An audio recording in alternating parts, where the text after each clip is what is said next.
Bonjour à tous, bande de fans de catch, ici Kozak et aujourd'hui nous parlons du Royal Rumble 2024. Dans ce podcast, on va parler de tout le Rumble et je vous mets les timecodes dans la description si vous voulez aller à écouter un match précis ou un autre match. Voilà, vous savez les timecodes, donc ce ne sera pas dans un ordre chronologique, vous pouvez écouter ce que vous avez envie d'écouter. Cela étant dit, on va commencer évidemment par le main event, le match qui a fait le plus parler de lui, le clou du spectacle, ce pourquoi le Royal Rumble, le pay-per-view du Royal Rumble s'appelle Royal Rumble, le match Royal Rumble masculin, match historique qui était extrêmement attendu au vu des prétendants, au vu du star power concentré à l'intérieur et des interactions qu'on allait avoir à l'intérieur.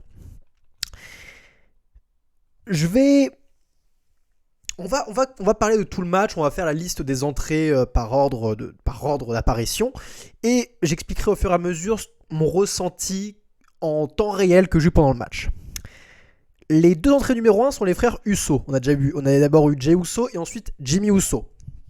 Et je dois admettre que c'était une très bonne idée de commencer avec les deux frères Uso qui sont en réalité depuis quand même extrêmement longtemps, mais qui ont été séparés par le brand split. Jey est à Raw, Jimmy est à SmackDown, et depuis les trous dans la Bloodline et le match contre Roman à SummerSlam, Jey et Jimmy ne se sont jamais réaffrontés ou reconfrontés. Donc les revoir dans le Rumble dès le début, c'était une bonne décision, c'était une bonne idée, et je trouve que dans l'acting, on sentait que les frères Uso savaient qu'ils allaient se confronter, mais Jey était surpris de voir que putain, dès le début, au tout début, je vais devoir me battre contre mon frère, on va être que tous deux dans le ring, ça va être lui contre moi, il n'y aura pas d'échappatoire à ça. Et on sent ça dans le jeu. Maintenant, le problème que j'ai eu avec ça, c'est que malheureusement, le meilleur moment de la confrontation, des confrontations qu'on va avoir entre Jimmy et Jey pendant le match, le meilleur moment, c'était le tout début. C'était cette première confrontation entre les deux. C'était le meilleur passage. Par la suite du match, on va pas avoir de grands moments Jey contre Jimmy. Je ne trouve pas qu'on en a eu.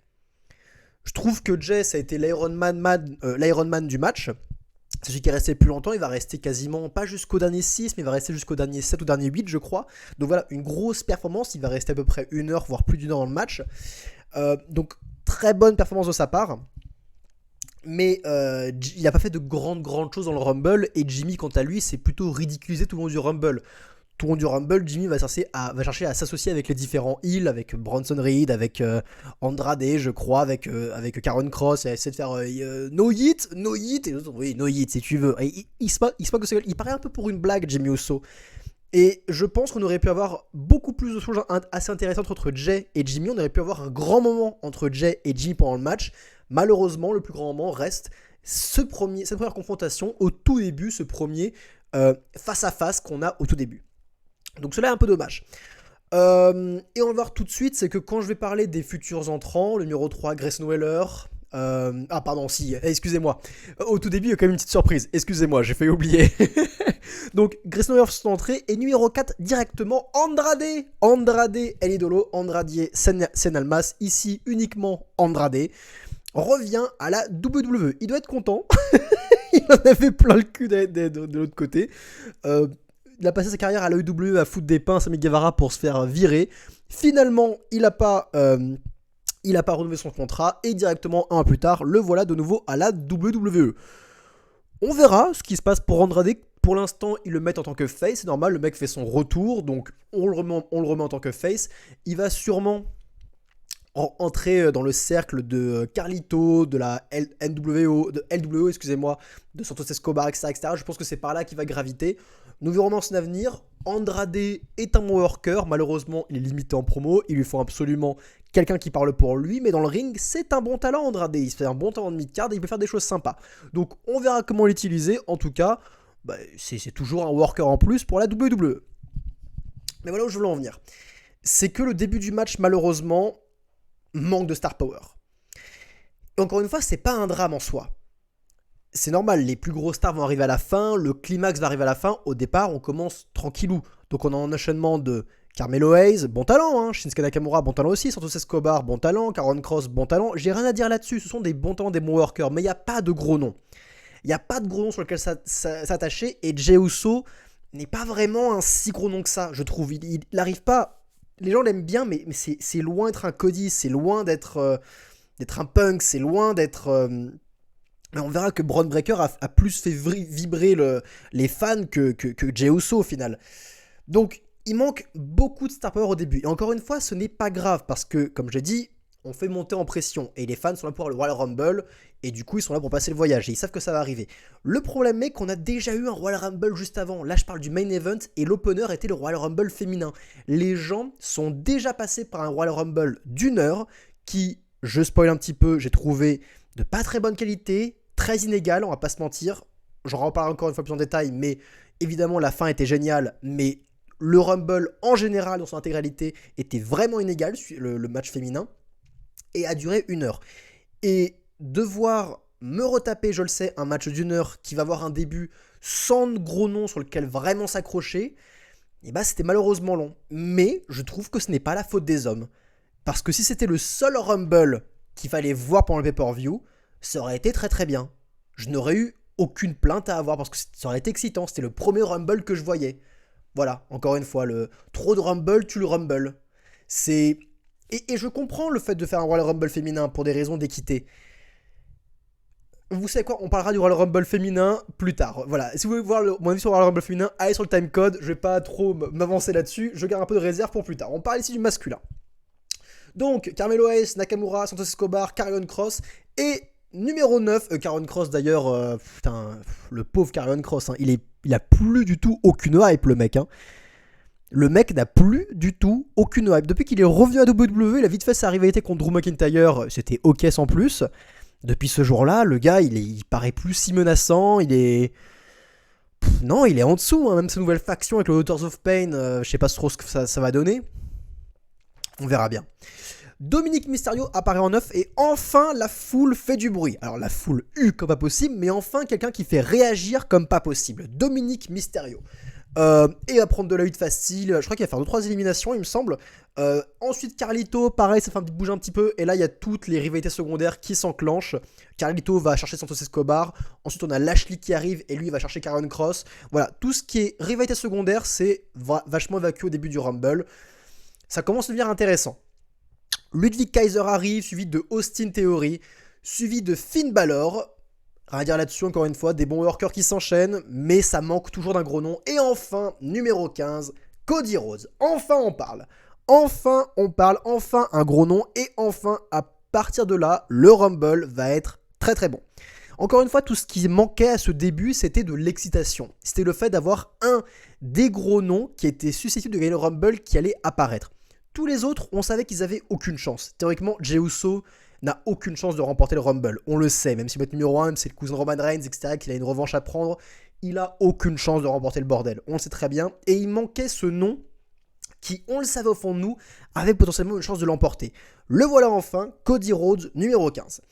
Et pauvre Austin Theory. Cody Rhodes va direct prendre Austin Theory et le jeter par-dessus la 3ème corde. Franchement, je trouve ça un peu irrespectueux, encore une fois, vu tout le potentiel qu'a Austin Theory. C'est triste, je trouve qu'il n'ait pas pu plus briller dans ce Rumble. Je dis pas qu'il faut qu'il soit dans le carré final, évidemment, mais qu'il dure un peu longtemps et qu'il se fasse pas virer après seulement 2 entrées, quoi. Le mec a résisté 2 minutes dans le Rumble, quoi. C'est un petit peu triste pour Austin Theory, mais bon. La suite, Bronson Reed qui va qui va être le gros monstre à abattre pendant le match. Kofi Kingston qui arrive et numéro 18, Gunther. Pareil, gros nom qui arrive, on a des grosses confrontations, il va direct après Cody Rhodes, on a le face-off contre Bronson Reed, suivi de Ivar, on va avoir Ivar contre Bronson Reed, voilà, la foule chante mythe, on a les gros monsieur qui font leur rentrée. Numéro 20, Bron Breakker, c'est pas terminé pour les gros monsieur, Bron Breakker arrive et quelle explosivité, putain, quel talent. Lui, j'ai hâte de voir dans le main roster, j'ai hâte de voir Bron Breakker dans le main roster, parce que quel putain de potentiel, le mec est incroyable, il est si jeune, il est si rapide, il est si musculeux. Le gars, ça peut être quelqu'un de très grand. Croyez-moi, Bron Breakker, ça va être un gars très grand dans le main roster. J'y crois à 100%. Je ne connais pas par cœur, je ne sais pas ce qu'il vaut en promo, mais ce que je vois chez lui, c'est de l'intensité. Il est flamboyant et il fait mal. Et waouh, encore une fois, la vitesse, la vitesse de ses spears, ça donne pas envie de se les prendre, ces spears, hein, clairement. Numéro 21, Omos. Homos qui arrive. Et moi, j'étais excité quand j'ai vu Homos. Hein. J'étais excité, je fais oh putain, un gros monsieur à abattre. Et Braun Breaker va éliminer Homos. Et ça, c'était génial. Encore une fois, c'est la meilleure manière de mettre en avant Braun Breaker. C'est de le faire éliminer un gars gigantesque. Mais avant qu'il élimine, pendant le face-off entre Braun Breaker et Homos, on a le numéro 22, Pat McAfee, qui était aux commentaires et qui va faire un peu le spot comique du match. Je crois qu'il y aura un autre spot comique un peu après. En fait, non, je vois qu'il y a un enchaînement de spots comiques qui se ramènent. Mais Pat McAfee, premier spot comique, il arrive sur le ring et là, il y a Homos qui le regarde. Et Pat McAfee se dit, est-ce que j'y vais pas? Et finalement, il fait, non, j'y vais pas. Il passe même pas sur la troisième corde et il fait, non. Et j'ai beaucoup aimé parce qu'après, au commentaire, il a vraiment justifié ça de bonne manière. Il arrêtait pas de dire, mais vous avez vu sa taille, putain, il fait 7 pieds et demi, bordel. Il est gigantesque. Donc, c'était assez marrant de sa part. Ensuite, numéro 24, R-Truth qui arrive. Et R-Truth qui a un grand sourire puisqu'il était déjà apparu dans le Rumble féminin. Et là, enfin, il a compris. Et encore une fois, le spot comique avec R-Truth qui pense que c'est un match tag team. Et il veut faire le tag à Dominic Mysterio qui se fait malmener le cul. Et il prend le tag et il arrive et il fait le comeback de John Cena. C'est toujours aussi con, mais que voulez-vous dire? R-Truth est débile comme pas possible. Mais j'avoue avoir rigolé. Ce con est drôle, putain. Ce con est drôle au bout d'un moment. En fait, je ne veux. Ça m'agace de le voir impliqué dans des segments sérieux du Judgment Day, pardon. Mais pour un spot comique Royal Rumble, bah le mec il est toujours aussi drôle, quoi. Qu'est-ce que je veux dire, il est si con, le gars. Alors, rien ne détrônera le moment où il a ramené une échelle. Rien ne détrônera ce passage-là.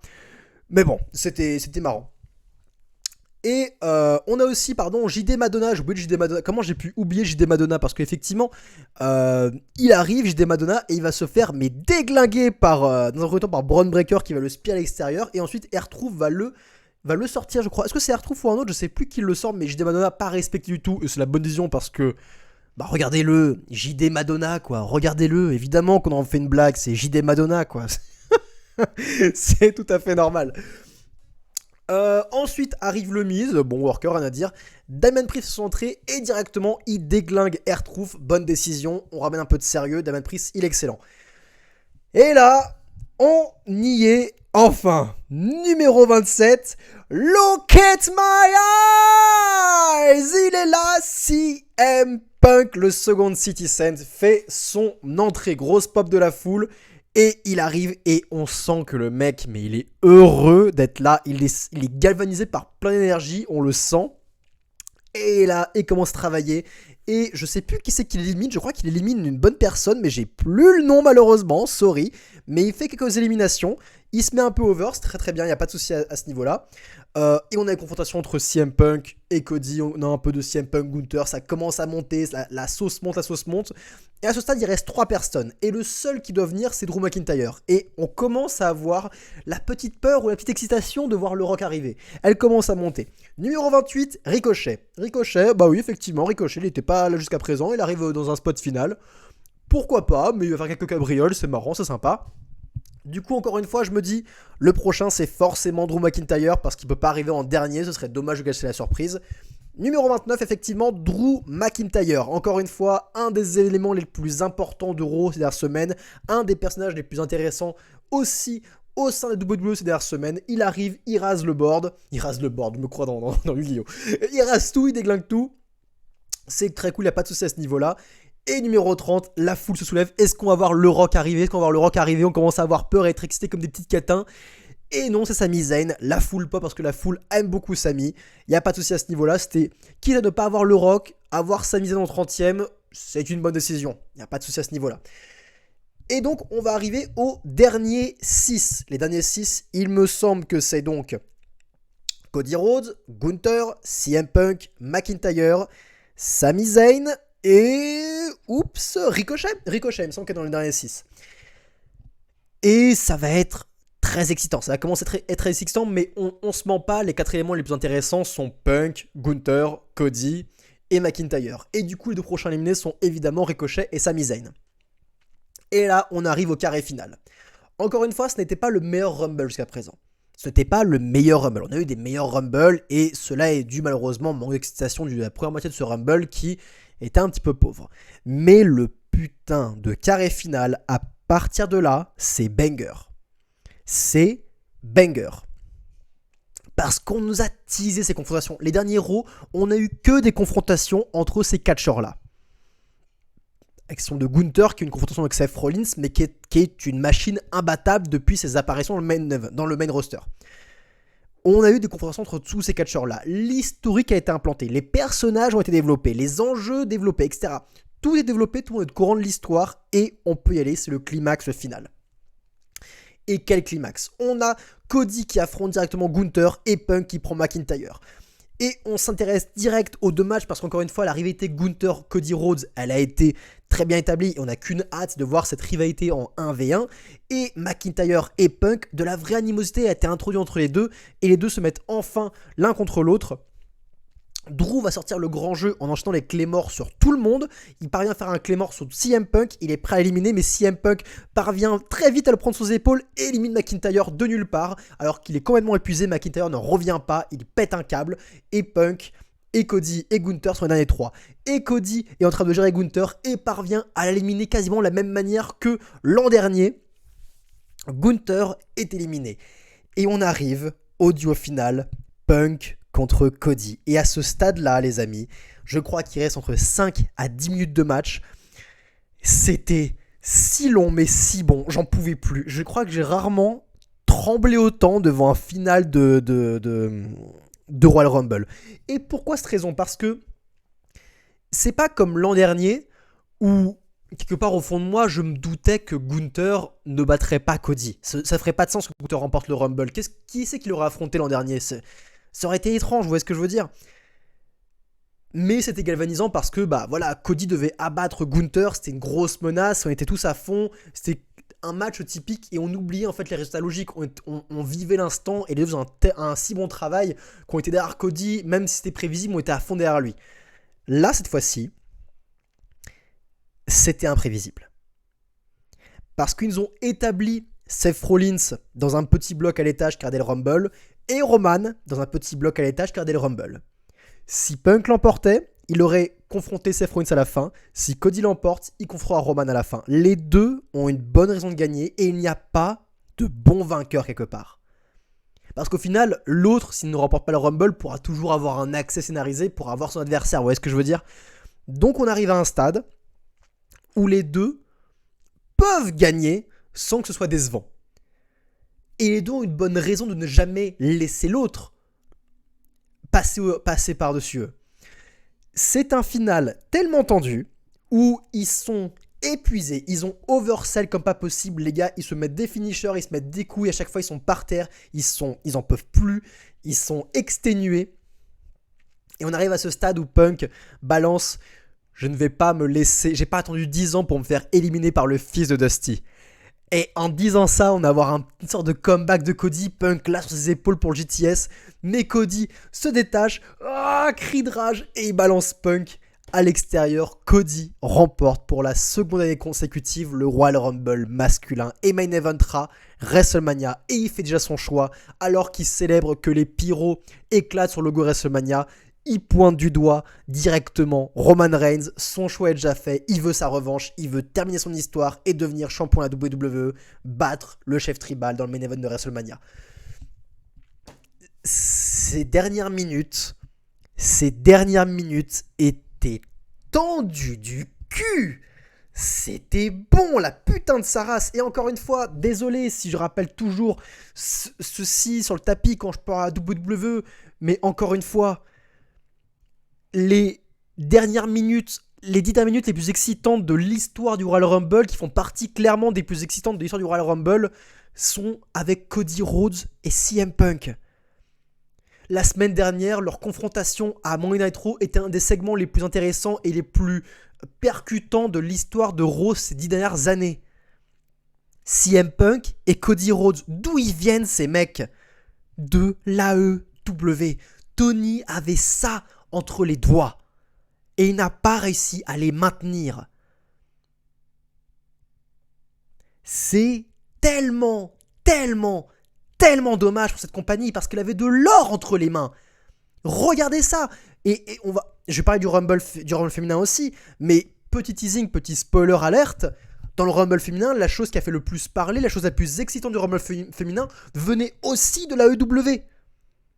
Les plus gros moments de tension et de pop étaient à la base entre les mains de Tony Khan. Ça lui appartenait à la toute base. Et les voilà ici à Main Event WrestleMania.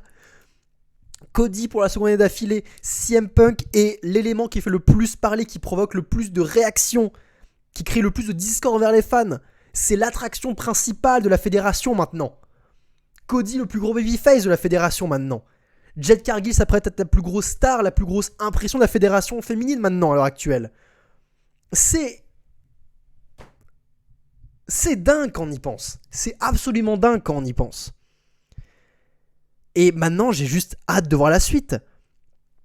Drew s'est encore une fois fait humilier par un plus gros nom que lui. Il va être encore plus frustré. Gunther et Cody ont encore plus de quoi alimenter leur future rivalité parce qu'elle aura lieu. Quand Cody sera champion, j'ai juste hâte qu'on ait cette rivalité Gunther-Cody. Ça va être exceptionnel.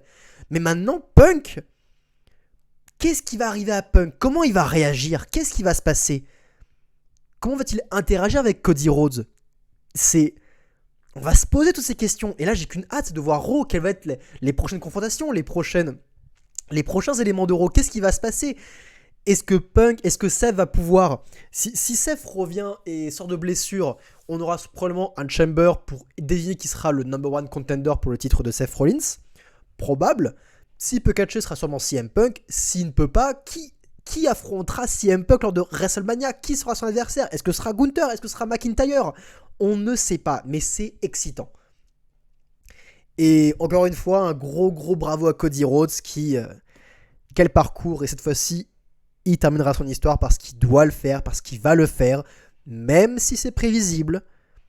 La WWE a installé le fait que rien n'est jamais prévisible. Je vous rappelle que l'an dernier, la victoire de Cody était normalement prévisible et elle n'est pas arrivée.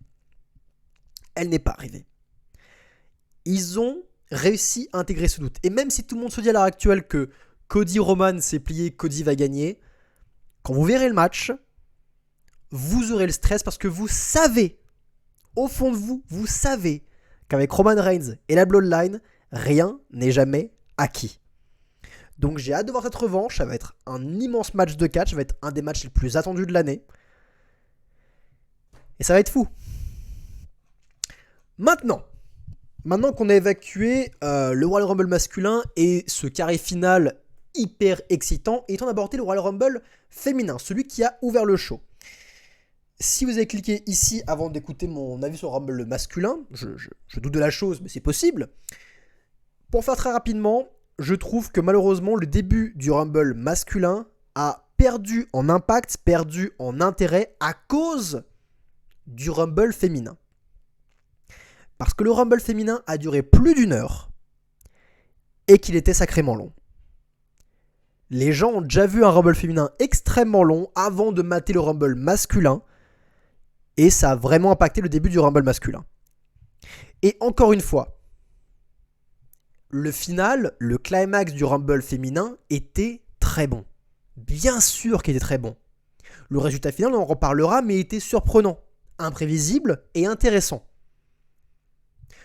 Jade Cargill, on en reparlera plus tard, était hyper over et était hyper intéressante, était excitante à suivre.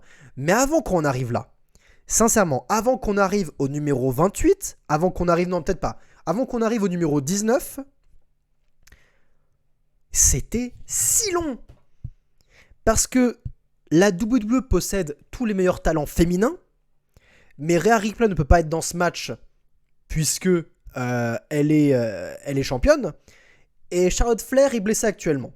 Ça fait 2 des plus grosses catcheuses au monde qui ne sont pas dans ce Rumble.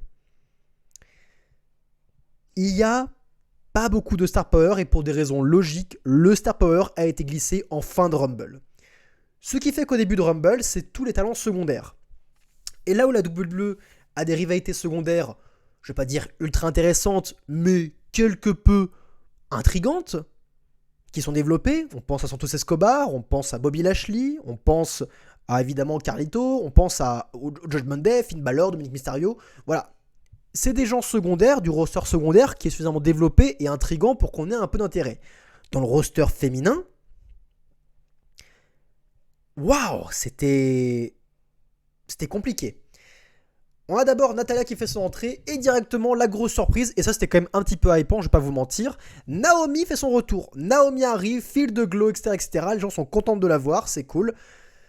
Mais bon, Naomi est partie avec Sasha Banks, et Sasha Banks est le plus gros nom, et maintenant que Naomi est arrivée, les gens se disent, oh, est-ce que Sasha Banks va revenir, est-ce que Sasha Banks va revenir?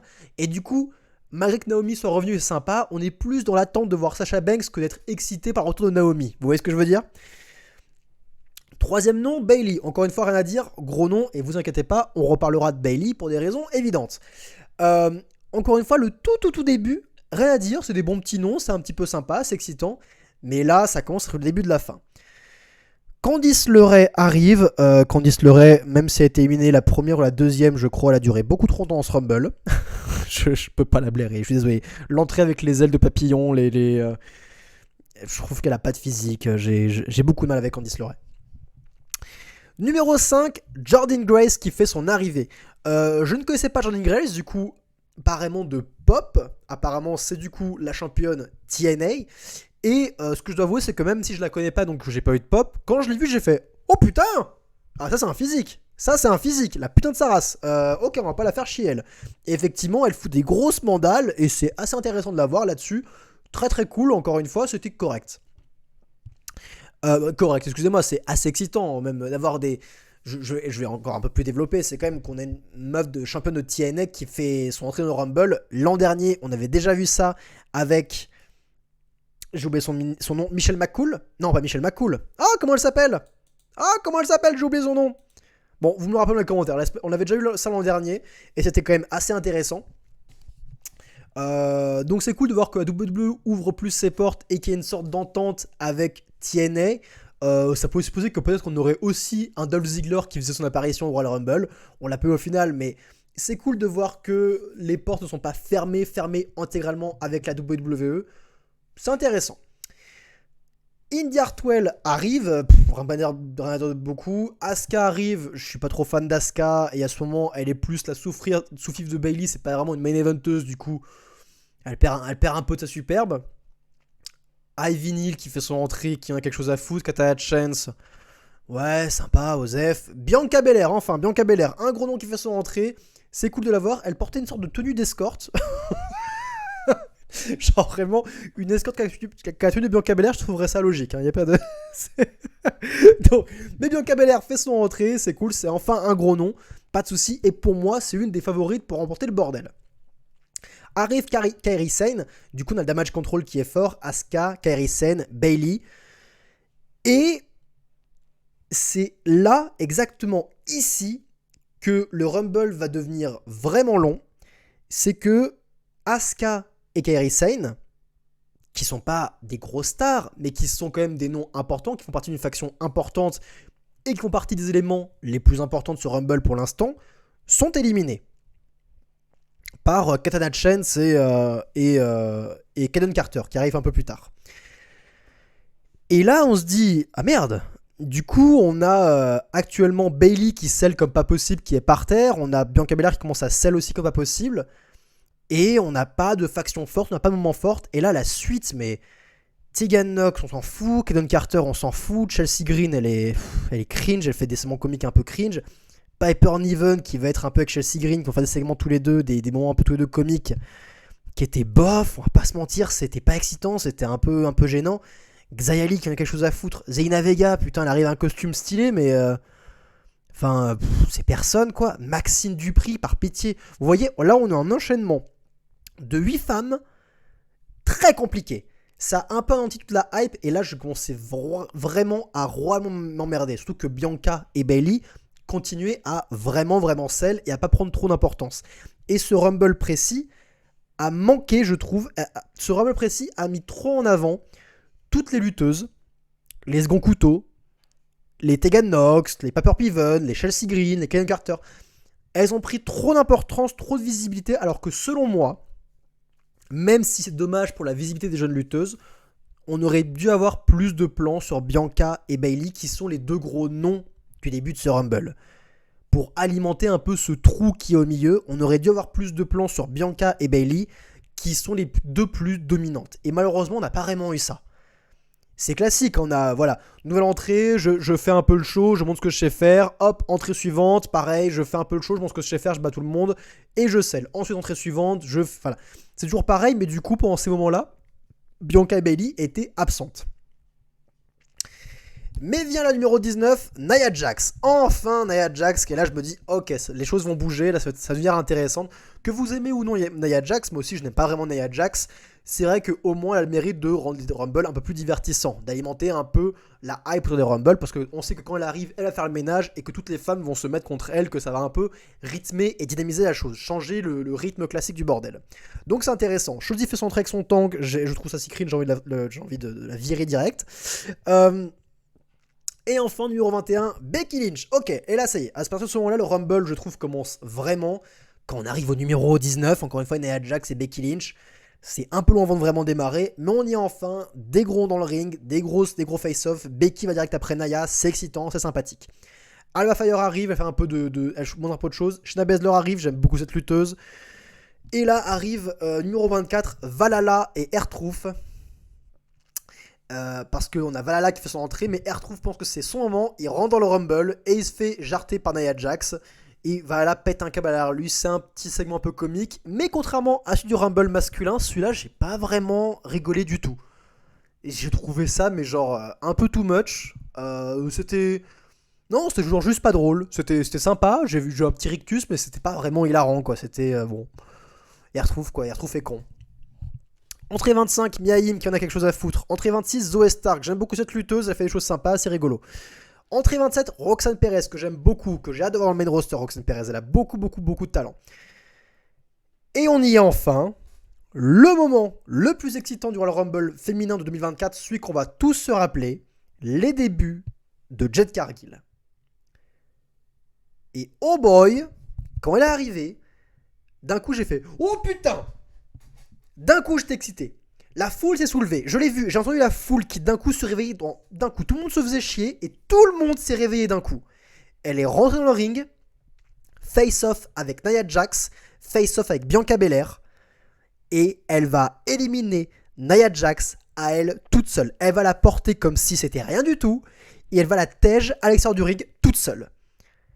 Il n'y avait pas meilleure manière pour mettre over Jade Cargill que de faire ceci. C'est exactement ce qu'ils avaient fait créer à Ripley l'an dernier. Ça fonctionne comme pas possible. C'est à ça que sert Nia Jax maintenant. Et Jade Cargill était si over, la foule a popé comme pas possible et son face-off avec Bianca Belair était génial. Maintenant, le petit souci que j'ai eu, c'est que toute la foule, et moi aussi, j'étais hyper excité de voir Jade Cargill, c'est clairement la femme, pardon, qui m'a le plus excité durant ce Rumble, de très loin. Je trouve qu'elle a trop sell. À partir de ce moment, elle va se prendre 2-3 bumps et elle va oversell comme pas possible. Et à partir de ce moment, on ne va plus vraiment la voir. Hormis lors de son élimination. Elle va trop sell. Et c'est dommage parce que je trouve que quand tu es l'élément le plus excitant du Rumble, on a envie de plus te voir. On aurait dû avoir plus de confrontations, plus de spots entre elle et Bianca, et même plus d'élimination de la part de Jade Cargill. Elle aurait dû éliminer plus de personnes. Certes, elle a eu un bon impact contre Nia Jax, mais sincèrement, quand elle est arrivée, quand j'ai vu la hype, quand j'ai vu l'élimination sur Nia Jax, j'ai fait « Est-ce que Jade va gagner ?» J'ai eu un doute, parce que quand je l'ai vu, j'ai fait « Putain, mais il y a quelque chose qui se passe là, il y a quelque chose qui se passe avec elle. Est-ce qu'elle va tenir jusqu'à la fin ?» Et franchement, je l'aurais fait. Elle a tenu jusqu'au trio de tête. Elle a tenu jusqu'au trio final. Donc là-dessus, c'est très bien. Mais ouais, je l'aurais fait éliminer plus de gens. Je l'aurais fait un peu moins celle qu'on la voit un petit peu plus. Mais c'est pas grave. Numéro 29, Tiffany Stratton. Tiffany Stratton, bah rien à dire là-dessus. Tiffany Stratton, elle est sympa, elle est bien. Et numéro 30, la foule se lève, la foule va voir Sasha Banks faire son retour, la foule l'attend, elle est là, elle est prête, et c'est Liv Morgan. Liv Morgan, c'est moi avec mes gros yeux bleus et je fais la pupupute. Désolé, j'aime pas Liv Morgan, je suis désolé, je n'aime pas Liv Morgan, je n'aime pas son gimmick, j'aime pas sa tête, il y a des gens comme ça, hein. J'ai du mal à croire qu'elle soit dangereuse en fait. J'ai du mal à croire qu'elle puisse poser problème aux autres lutteuses. Vous voyez, quand je vois Shayna Baszler, quand je vois Rhea Ripley, quand je vois Jade Cargill, quand je vois Nia Jax, même quand je vois Zoe Stark, quand je vois Becky aussi, je me dis, ces femmes, elles en veulent, ces femmes, elles ont du chien, ces femmes, je sens qu'elles peuvent être des vraies combattantes sur un ring. Je sens qu'il y a quelque chose qui se passe, quoi. Quand Liv Morgan arrive, je trouve pas. Je trouve qu'elle fait, elle fait modèle, quoi. Elle fait la belle, quoi. Voilà. Et j'étais vraiment déçu de ce numéro 30. Hein. Et question de le trio final, même si je comprends, hein, il y a de l'histoire avec Rhea Ripley, je crois. À quel moment à WrestleMania on aurait Rhea Ripley contre Liv Morgan? À quel moment? Jamais. Tout le monde le sait, jamais. Ce qu'on peut avoir, c'est Becky contre elle ou Bianca contre elle. On n'aura pas Liv Morgan contre Rhea Ripley. Si ça arrive, vous mettez un petit rappel, vous me dites, hey Kozak, t'avais dit quoi pour Royal Rumble? Bah voilà, WrestleMania, c'est Rhea contre Liv Morgan. Alors, tu t'es cru plus malin, hein. Vous me le ferez savoir, hein. Je trouverais ça oralement con, mais vous me le ferez savoir. Bref, trio final, c'est Morgan, Jade Cargill et Bayley. Et pour moi, tout se joue entre Jade Cargill et Bayley. Je sais très bien que Liv Morgan ne va pas l'emporter. Et j'avoue qu'à ce moment-là, c'est assez excitant. Je me dis que si Jade l'emporte, elle ira affronter Rhea Ripley direct. Mais que Bayley, ça ferait sens par rapport à Io Sky. Ça ferait beaucoup de sens. Je ne vois pas Bayley à affronter Rhea Ripley. Je vois pas l'affiche... elle serait assez prévisible, l'affiche, entre guillemets. Vraiment prévisible. On sait que Bayley ne pourra pas battre Rhea Ripley. Mais ça peut être intéressant en termes d'histoire que Bayley affronte Io Sky. Donc, trio final intéressant, assez excitant. Morgan et Bayley, elles déglinguent Jade Cargill, elles sont à 2 sur elles se retrouvent au milieu entre les deux, entre les cordes. C'est vachement tendu, on sent que n'importe qui peut chuter à tout instant. Et finalement, Morgan parvient à éliminer Jade Cargill et direct, Bayley prend l'avantage et jarte Liv Morgan direct et Bayley remporte le Rumble. Elle qui a apparu en numéro 3, qui a fait une performance assez impressionnante, qu'elle est restée plus d'une heure. La foule pop comme pas possible, la foule qui acclame Bayley depuis le début de ce putain de Rumble. Et la foule est contente, et encore une fois, effectivement, c'est imprévisible, parce que, vu que tous les yeux sont rivés sur Rhea Ripley, et sur qui sera l'adversaire de Rhea Ripley, on oublie Io Sky, et a raison, parce que Io Sky n'a pas la carrure, ni le prestige, ni l'aura de Rhea Ripley, et est une championne clairement secondaire. Et effectivement, Bayley Rhea Ripley, comme je viens de le dire, ça fait pas beaucoup de sens. Du coup, personne s'attendait à voir Bayley emporter le match. Alors que, scénaristiquement, la meilleure adversaire pour Io Sky à l'heure actuelle, c'est Bayley. Parce que scénaristiquement, tout est écrit. Tout est très facilement écrit. Qui sera le face, qui sera le heel, nous verrons bien. Je pense que si le match arrive, ce ne sera clairement pas, malheureusement, le main event. Ça ne pourra pas être le main event. Surtout si on a Punk Rollins à WrestleMania, ça ne pourra pas être le main event. Mais peut-être un opener, peut-être un match assez important. Mais voilà, encore une fois, si Rhea Ripley contre Charlotte Flair n'a pas main eventé WrestleMania, c'est pas Bayley qui main eventera WrestleMania. Voilà, ça c'est c'est sûr et certain. Mais bon, voilà. Au final, un Rumble long, trop long. Mais je retiendrai évidemment le final, la vainqueur, Bayley, et surtout la pression de Jade Cargill qui a montré qu'elle est tellement over. Elle a encore rien fait dans le business quand elle est apparue sur le ring. Quand elle a confronté Nia Jax, quand elle a confronté Bianca Belair, la foule chantait Holy shit, this is awesome, etc., etc. C'était ouf, c'était hot. Elle a l'aura d'une star. Je pense que si elle n'a pas gagné, c'est parce qu'elle n'est encore pas prête. Si Triple H pensait qu'elle était prête, je pense sincèrement qu'il aurait fait gagner Jade Cargill. Parce que si elle était prête pour affronter Rhea Ripley, et ben on aurait eu ce match à WrestleMania, les amis. On aurait eu ce match à WrestleMania. Mais bon, on n'y est pas encore, on continue à l'élever. En tout cas, elle a fait une super performance et j'ai hâte de la voir pour la suite. Est-ce que maintenant, elle va officiellement rentrer dans le roster? Est-ce qu'elle va être officiellement active ou est-ce qu'elle va encore un peu se préparer? On verra, mais en tout cas, c'était ouf comme pas possible. Ce final était ouf, mais encore une fois, beaucoup trop long. Tout le début était beaucoup trop long. Voilà, et maintenant que cela a été évacué, on peut en parler du championnat WWE Universel. Et oui, c'était le deuxième match de la carte, c'était ni le main event ni l'opener, très souvent pour Roman Reigns, je crois que c'est une des premières fois où ça arrive. Un Fatal 4-Way, Roman Reigns contre LA Knight, contre Randy Orton, contre Edge Styles.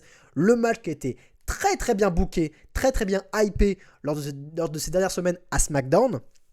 avec énormément de star power. Toutes les stars de SmackDown sont dans ce match. Et c'était bien. Ça pouvait pas être mieux. Encore une fois, je suis pas un fan des Fatal 4-Way, surtout quand ils ne sont pas à élimination. Je ne suis pas fan des Fatal 4-Way parce que c'est très compliqué pour les lutteurs de se mettre over et de raconter une histoire cohérente. Mais encore une fois,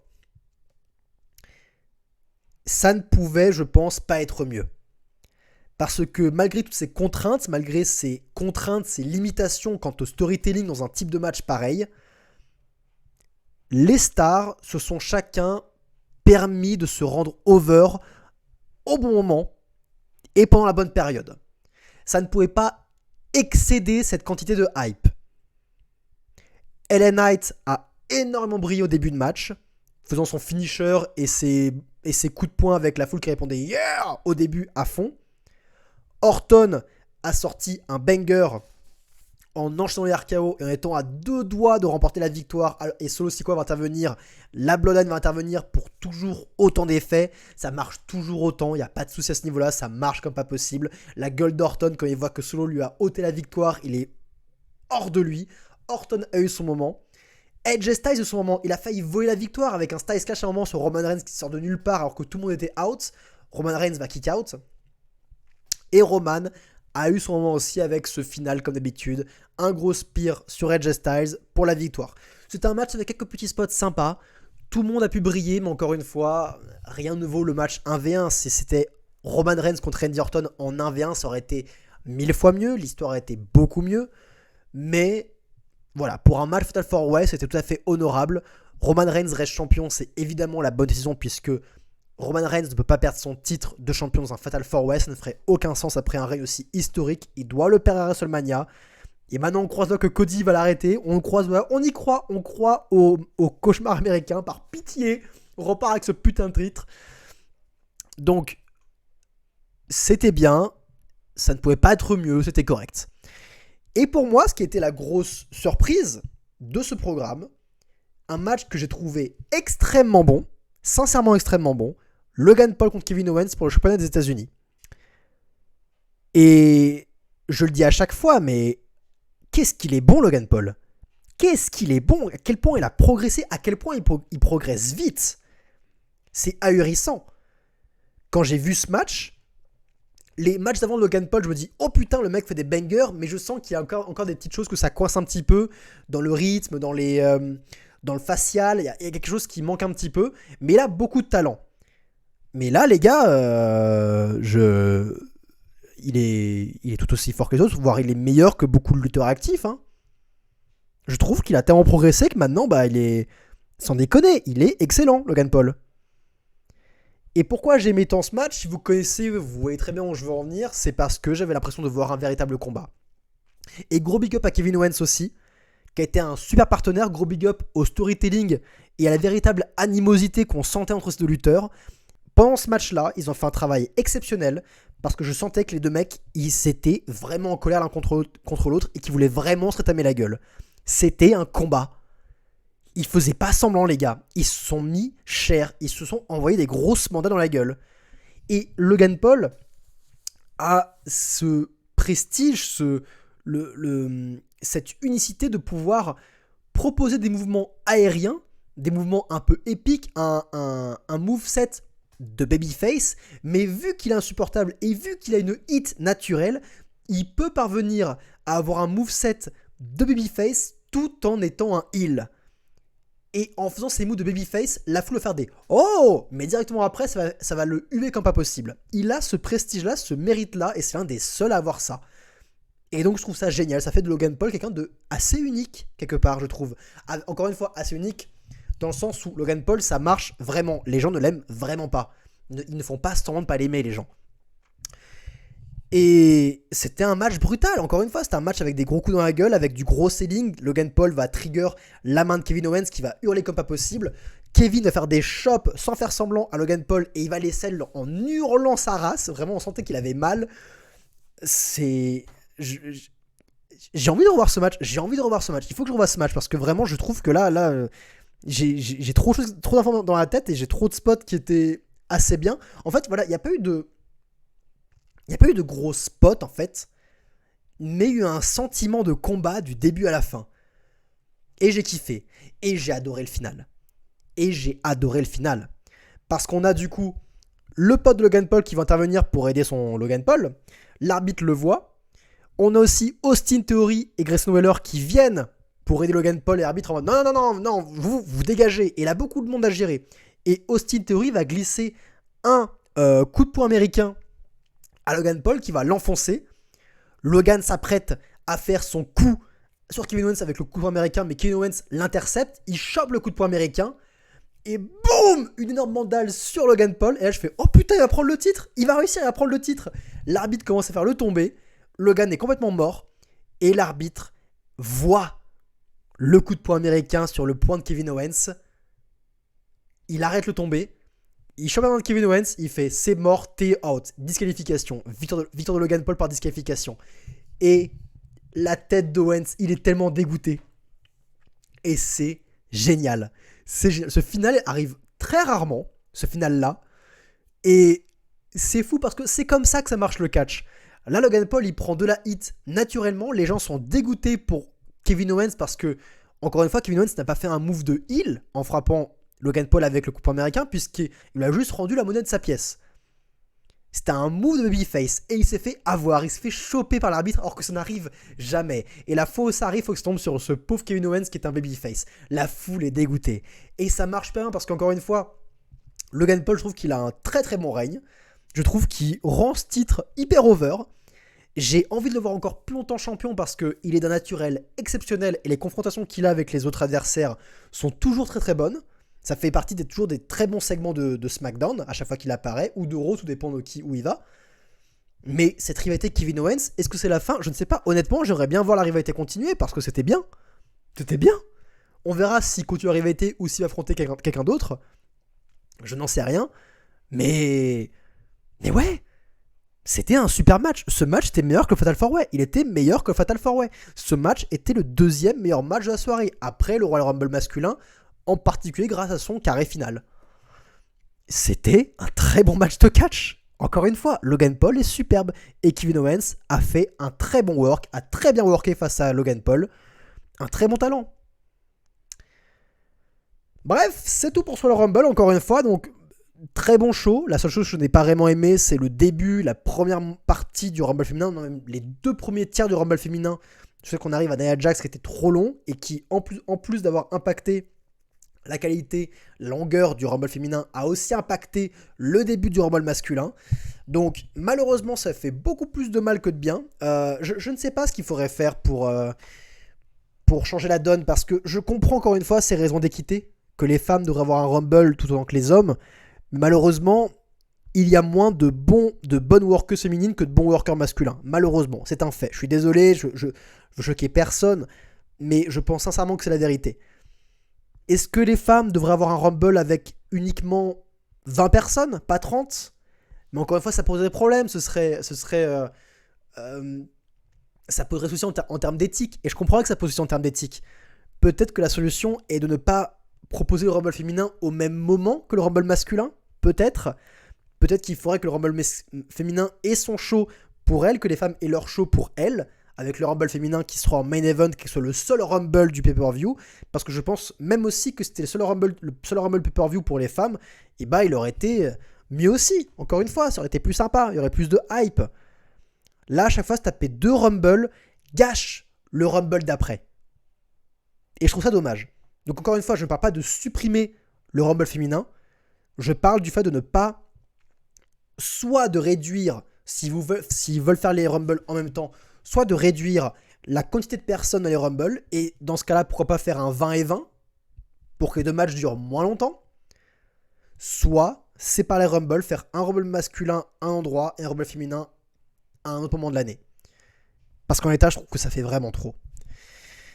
Mais bref, c'était tout, dis-moi ce que vous en pensez, c'était Kozak. Oh, et aussi, attendez, avant, parce que je vais pas vraiment faire une vidéo news, j'ai constaté sur le Fatal 4-Way que le match Fatal 4-Way était sponsorisé par Slim Jim, et quand même le Royal Rumble était sponsorisé par Slim Jim, qui avait refusé de sponsoriser le Royal Rumble suite au procès de Vince, pas au procès, mais aux accusations sur Vince McMahon. Et le jour où Vince a démissionné de TKO et de la WWE, et bah Slim Jim a accepté de responsoriser Royal Rumble. Donc voilà, c'est très bien encore une fois, ils ont été assez ouverts d'esprit et ils attendaient juste que Vince démissionne de ça pour que son image ne soit pas associée avec la compagnie. Et maintenant ils se sont réassociés avec la WWE, ce que je trouve super de leur part parce que ça, encore une fois, ça permet de séparer l'image de Vince et l'image de la WWE. Slim Jim ne voulait pas se sponsoriser à la WWE à cause de Vince McMahon. Il ne fait plus partie du produit, donc on se rassocie. Encore une fois, ça permet de bien séparer les deux choses et je trouve ça super de leur part. C'était un très bon geste que je trouve très, très éthique et très sympathique. Ils n'étaient pas obligés de le faire. Donc c'est cool. C'est très très cool. Merci Slim Jim. C'était tout, c'était Kozak. Prenez soin de vous, bande de fans de catch.